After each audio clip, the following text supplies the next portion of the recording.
Hello, everyone, and welcome to another exciting episode of Building Subtext. Today, I want to talk about Storyforming Saltburn, which I thought was an amazing movie.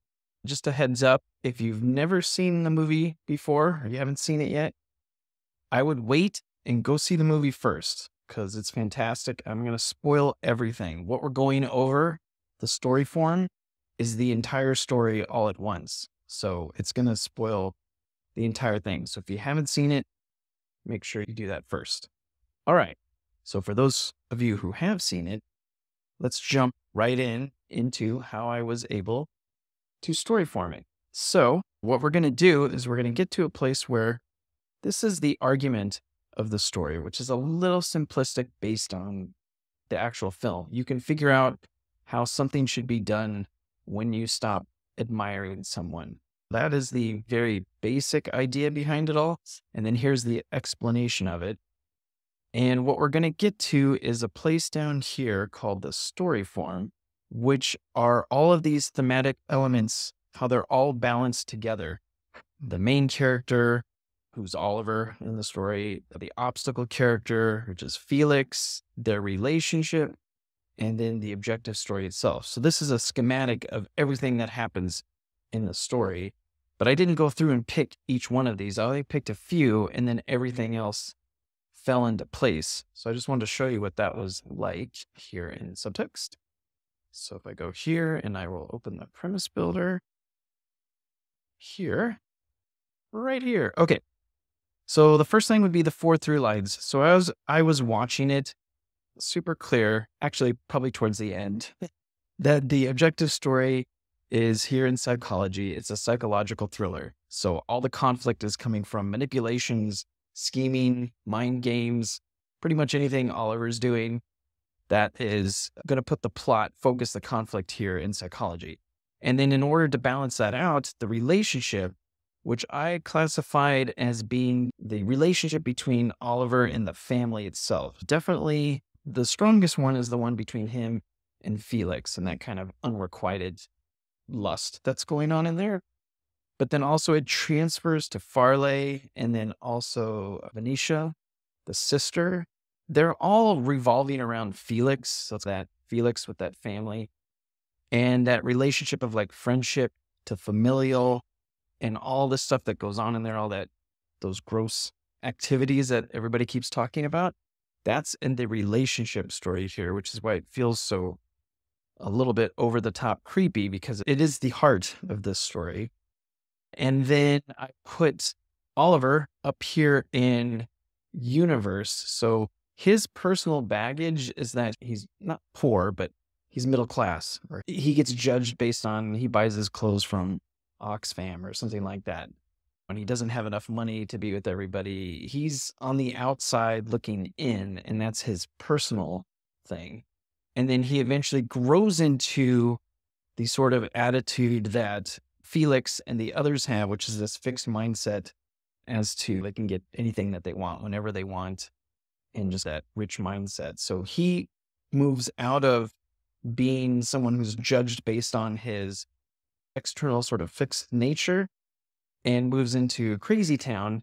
Here in mind, he actually moves into that domain there. So that one was super clear. And then the next step is once you get the top and you get the personality of the story. So this is a psychological thriller. This is the same arrangement as Fight Club, anything like that. It's where you have the main character's personal issues are up here in the external world. And then you juxtapose that with the internal manipulations that are going on, psychological dysfunctions here in the objective story plot. Which gives it the comedy aspect of it, the lighter aspect of it is because they have this sort of vertical alignment. They're not both internal, one's external, one's internal. It gives more space for the comedy. So then the next step is to identify that core argument between the main character and the obstacle character. And that was the easiest thing in this entire story form, which is, I'm just going to go ahead and put this in conceptualizing, which is a much more heavier, darker sort of way to focus the plots.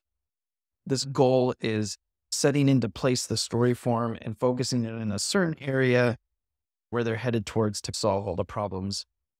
And this is just a complete mind game, scheming, manipulation, putting all the pieces together so that Oliver can take what he wants, totally manipulating everybody at every turn, but very specifically putting them all in the different places that he wants them to be. And 100% the easiest thing in this entire film is the idea that his personal issues are an overabundance of desire, which then leads into anger and hate that he eventually is able to get rid of when he moves into having the ability.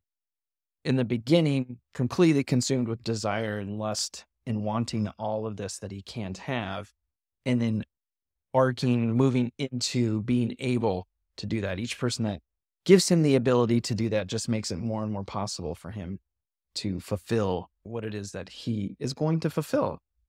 And then in order to balance that out, then the obstacle character will be coming from a place of inequity. So you can think of that as Felix, and representing the elite, the rich elite, have an inequitable place that they're coming from. They're better than everybody else. They have more than everybody else. It's an inequitable sort of thing, and they're never quite happy. They never quite have enough of what it is that they need. There's always all these kind of problems. And on the outside, looking at them, that has an impact on Oliver to the point where he will eventually do inequitable things to get what it is that he wants. Definitely action driven, all the murders towards the end, that's what definitely seals the deal. And then definitely male mental sex from the get-go.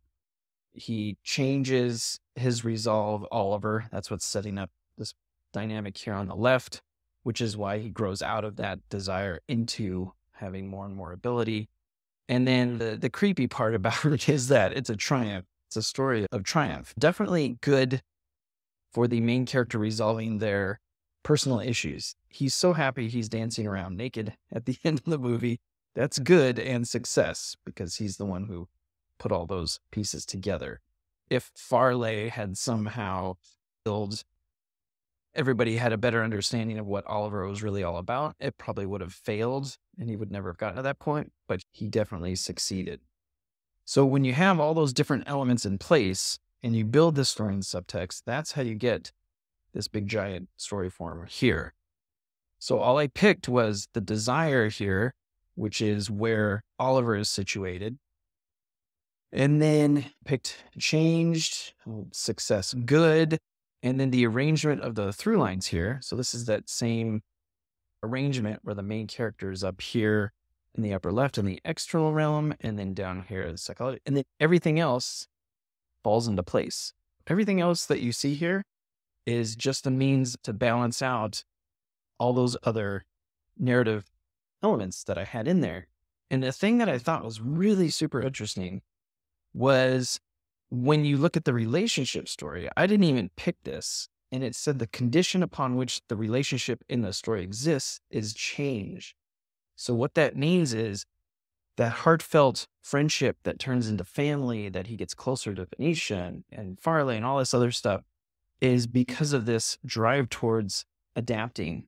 So adapting to the other person. It's coming from both sides.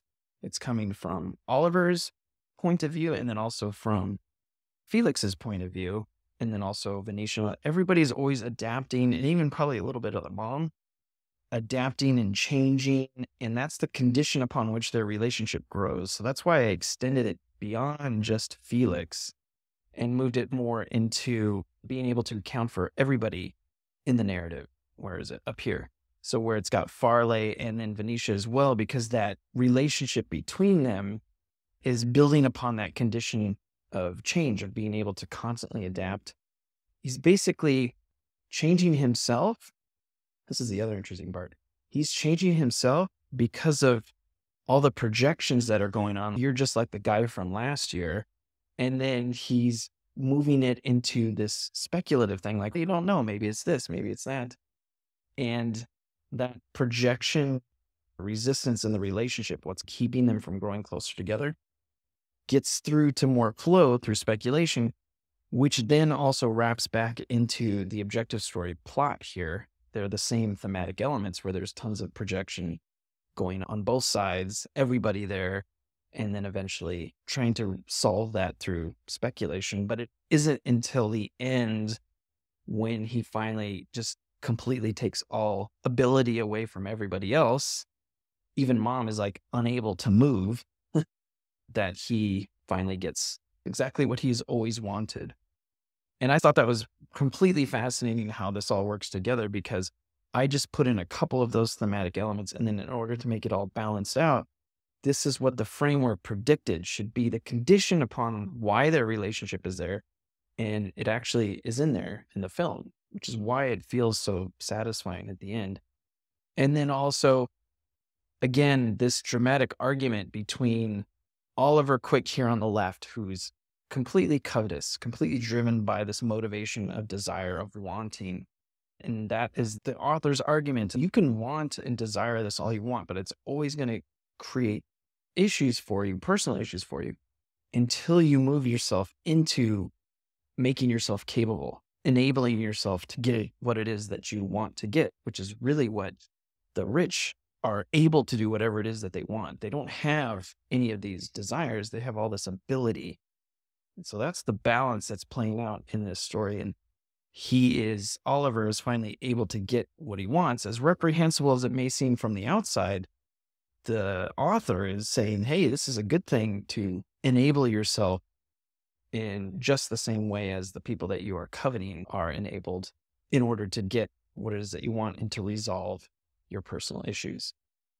So that's it for Saltburn. If you have any questions about how all these different dynamics are aligned and put together, feel free to let me know. Again, the story form is here in Subtxt, and you can check it out. Other than that, I will see you next time.